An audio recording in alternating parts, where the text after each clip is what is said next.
Hello दोस्तों, दरवेश classes से मैं गुरी सर आपका हार्दिक स्वागत करता हूं। आज हम क्लास +2 का एक और इम्पोर्टेंट टॉपिक करने जा रहे हैं जिसका नाम रहेगा potential energy of a magnetic dipole in a magnetic field. कि जो आपकी पोटेंशियल एनर्जी क्या होगी जब मैग्नेटिक डाइपोल को रखा जाए कहाँ पे, एक यूनिफॉर्म मैग्नेटिक फील्ड के अंदर रखा जाए, तब आपके पास पोटेंशियल एनर्जी क्या रहेगी। तो सिंपल सा डायग्राम आपको दिखाई दे रहा है। ये मैग्नेटिक फील्ड लाइंस है, कौन सी, यहाँ से इस साइड में जा रही है, मतलब नॉर्थ से साउथ तक जाती है। तो ये तो आपको पता लग गया। इसके बीच में हमने क्या रखा है, एक बार मैग्नेट रखा है। क्या रखा है हमने, के बार मैग्नेट रखा है। तो ये इसका क्या है, सेंटर है O। इस बार मैग्नेट के जो मैग्नेटिक एक्सिस है उसने क्या बनाया है, थीटा एंगल बनाया है। किसके साथ है, यूनिफॉर्म मैग्नेटिक फील्ड के साथ। तो ये वाला इसका नॉर्थ पोल है, ये वाला साउथ पोल है। तो अब देखो, अब ये हमने डाइपोल बना रखा है। नॉर्थ पोल इधर कौन सा पोल होगा, साउथ पोल होगा। तो ये वाला पोल कहाँ जाना चाहेगा, स्टेबल होना चाहेगा कि नहीं होना चाहेगा। यदि अपनी लाइफ की बात करते हैं तो वहां पे भी हम लोग भी क्या चाहते हैं, स्टेबल होना चाहते हैं। कि मेरे को देखो, आपकी बात कर लेते हैं कि स्कूल का होमवर्क ना करना पड़े, हमें तो बैठे बैठे ज्ञान मिल जाए, सारी की सारी चीजें वही यहाँ पे है। तो ये वाला जो बार मैग्नेट है जिसने मैग्नेटिक डाइपोल बना रखा है, तो ये क्या होना चाहेगा, स्टेबल होना चाहेगा। स्टेबल कब होगा, जब इसके ऊपर कोई फोर्स ना लगे। तो अब ये वाला है, तो ये कहाँ जाएगा, नॉर्थ पोल यहाँ पे जाना चाहेगा। ऐसा था, अब कौन सा होना चाहेगा, ऐसे होना चाहेगा, मतलब स्टेबल होना चाहेगा। बट जब हम इसके ऊपर क्या है, एक्सटर्नल कोई टॉर्क लगाते हैं, तब इसकी क्या होती है, जो एंगल के अंदर वेरिएशन आते हैं, तब इसकी पोटेंशियल एनर्जी कहाँ कहाँ पे वेरी करेगी। वही चीज आज हमें पढ़ना चाहते हैं। तो देखो, सबसे पहले हमने क्या किया, consider a uniform magnetic field B vector आपका क्या दे रखा है, यूनिफॉर्म मैग्नेटिक फील्ड दे रखी है। अब एक बार मैग्नेट लिया जिसके टू पोल है क्या, नॉर्थ एंड साउथ। तो देयर एग्जिस्ट, तो आप क्या कहोगे, there exist magnetic dipole moment. It make angle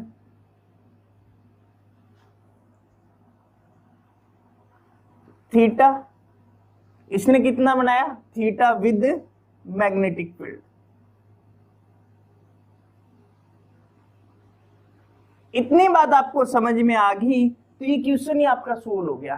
क्या कि हमने एक यूनिफॉर्म मैग्नेटिक फील्ड ली, वहां पे मैग्नेटिक डाइपोल था, उसने उस मैग्नेटिक फील्ड के साथ एंगल बनाया थीटा। तो देयर एग्जिस्ट ए टॉर्क। तो आप क्या कहोगे, देयर एग्जिस्ट टॉर्क टाउ क्या होगा, टॉर्क एग्जिस्ट करेगा आपका। अब टॉर्क क्या होता है, यदि बात कर लेते हैं टॉर्क की, तो सिंपल टाइप में हम फोर्स लेते कि नहीं लेते। तो ये एंगुलर क्या होगा, आपका फोर्स होगा, एंगुलर वर्क डन कह सकते हैं। तो ये क्या कहलाएगा आपका, एंगुलर वर्क डन। कोई एंगल बना रहा हो जहां पे वर्क किया जाए तो वो क्या कहलाता है, आपका टॉर्क कहलाता है। तो टॉर्क यदि मैग्नेटिक फील्ड के अंदर बात करते हैं तो किसके बराबर होता है, एम बी साइन थीटा के बराबर होता है। टॉर्क की यही वैल्यू आपके पास, क्या, tau which is equal to M B sine theta. तो इसके बराबर क्या रहता है, आपका टॉर्क रहता है। तो अब ये कहां पे, इसके अंदर चेंज क्या हो रहा है, थीटा एंगल बना रहा है, मतलब इसने ये वाला यहां तक आया तो इसने स्मॉल डिस्प्लेसमेंट की, कि इसके अंदर चेंज कितना है आपका, डी थीटा चेंज आया। तो वर्क डन होगा, टोटल वर्क डन होगा, वो किसके बराबर होगा, टाउ डी थीटा के बराबर होगा। देखो अब ये वाला क्या है, थीटा एंगल बनाया है इसने, इसके अंदर वेरिएशन आया किसकी वजह से, मैग्नेटिक फील्ड की वजह से। तो इसमें कितना और एंगल के अंदर चेंज हुआ, डी थीटा। तो मतलब डी डब्ल्यू वर्क डन है वो किसके बराबर आ गया, आपका टाउ डी थीटा के बराबर है, आ चुका है। अब टाउ की वैल्यू आपको पता है, वो वाली वैल्यू कहाँ है, ये वाली एम बी साइन थीटा, इस वाली इक्वेशन में रख देते हैं। तो आपके पास क्या आ गया, एम बी साइन थीटा और डी थीटा, साइन थीटा और डी थीटा, ये वाली क्या आ गई अब इक्वेशन आ गई।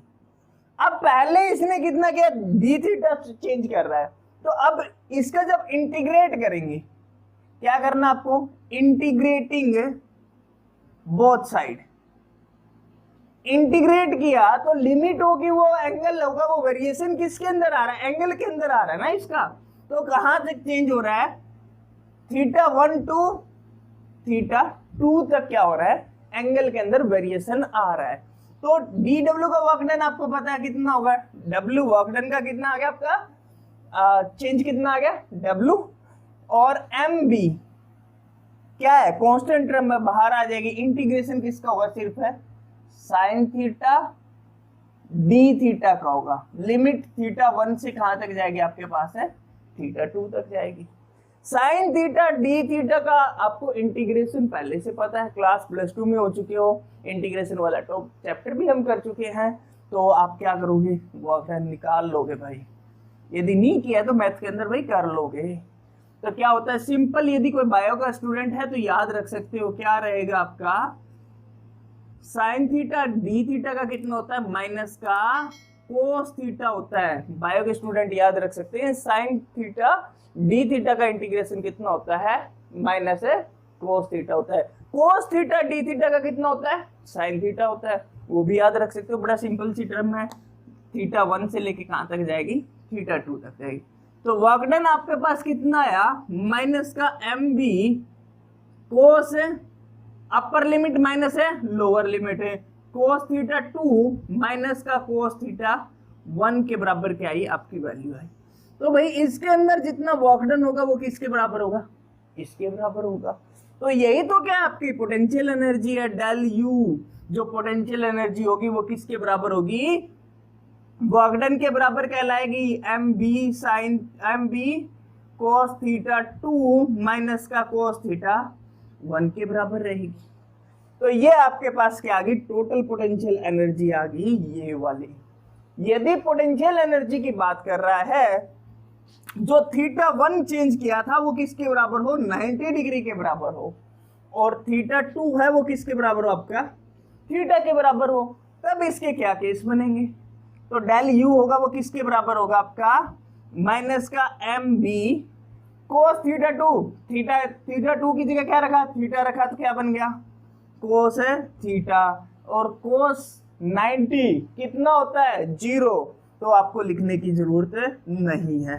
तो टोटल पोटेंशियल एनर्जी है वो किसके बराबर आ गई, इसके बराबर आ गई। अब देखो इसके केस, हमने क्या बनाया, केस बनाया फर्स्ट।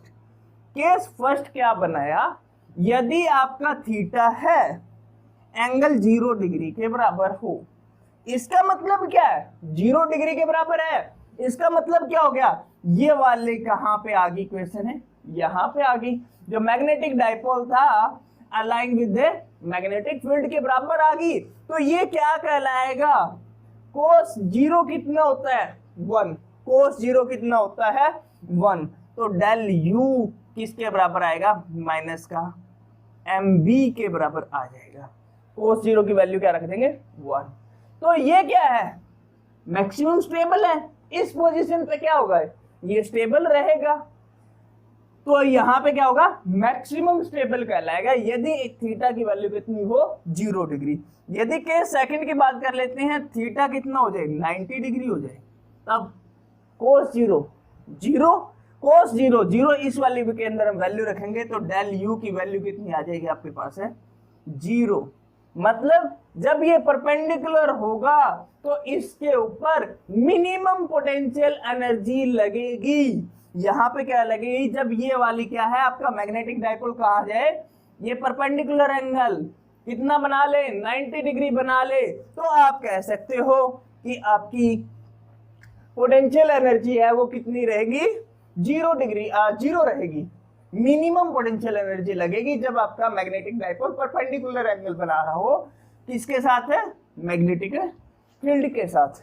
यदि थर्ड केस की बात कर लेते हैं, थीटा की वैल्यू कितनी हो जाए, 180 डिग्री हो जाए, cos 180 -1, याद रखना cos 180 कितना होगा -1, तो डेल यू होगा वो किसके बराबर होगा, mb के बराबर होगा। अब ये वाली जो मैग्नेटिक डाइपोल है ये नॉर्थ पोल है, घूम के कहां पे आ गया, इस साइड में आ गया, तो इस साइड में आ गया तो क्या होगा, mb के बराबर होगा।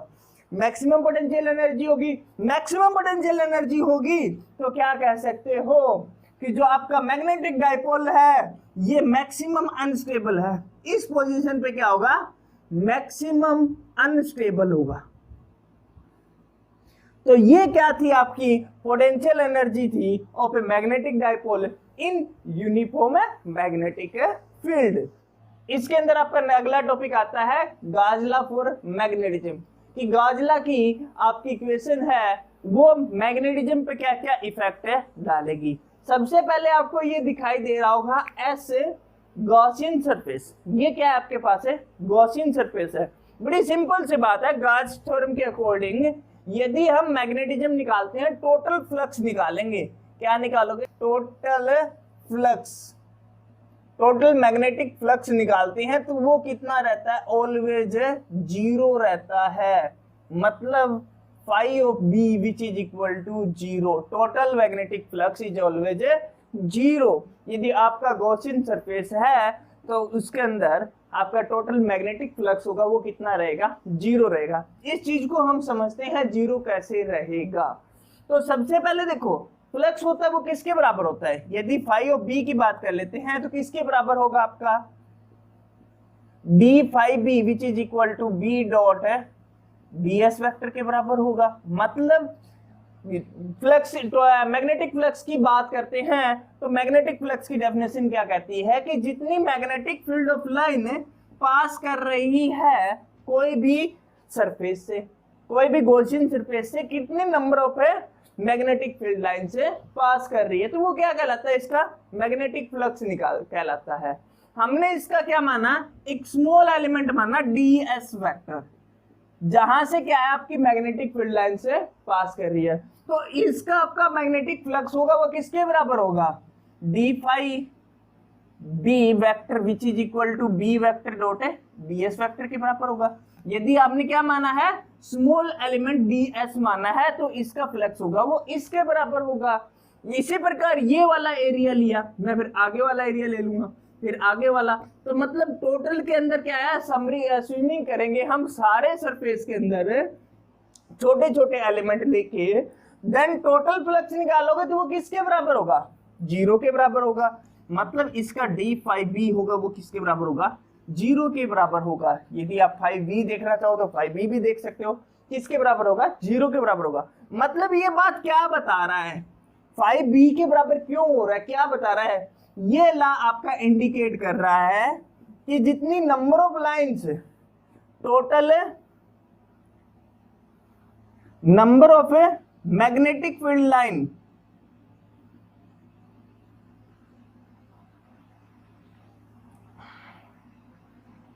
Exit the Gaussian surface,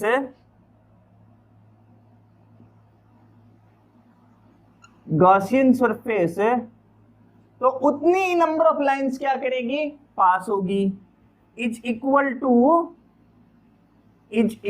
to number of magnetic field line entering the surface. यदि 4 क्या है, मैग्नेटिक फील्ड ऑफ लाइंस ने क्या किया है, एग्जिट किया है, इस सरफेस को छोड़ के गई है, तो 4 ही क्या थी, मैग्नेटिक फील्ड लाइंस ने उस सरफेस के अंदर क्या किया था, एंटर किया था। इसी की वजह से इसका टोटल फ्लक्स आ रहा है, आपका क्या आ रहा है, मैग्नेटिक फ्लक्स 0 आ रहा है। दूसरी बात क्या है कि आप कह रहे हो कि phi of b है वो किसके बराबर, आपका 0 के बराबर है। इस चीज को क्या एंटर कर रहा है कि यहाँ पे क्या बन रहा है, मैग्नेटिक डाइपोल बन रहा है, तभी तो ये 0 हो रहा है। यहाँ पे क्या हो रहा है, मैग्नेटिक डाइपोल तो बन रहा है, मैग्नेटिक डाइपोल तो एग्जिस्ट कर रहा है यहाँ पे इस वाले सरफेस के अंदर, बट वो उसके पोल्स है वो कैसे है, मोनोपोल्स। क्या है, मोनोपोल्स। मोनोपोल्स कभी भी किसी भी सरफेस के अंदर है एग्जिट करते ही नहीं है, तो do not exit, do not exist, वो यहाँ पे एग्जिस्ट करते ही नहीं है, मोनोपोल नहीं करेंगे तो भी क्या होगा, फ्लक्स जीरो होगा। तो ये दो बातें थी जो गॉसियन सरफेस के अंदर हम पढ़ते हैं।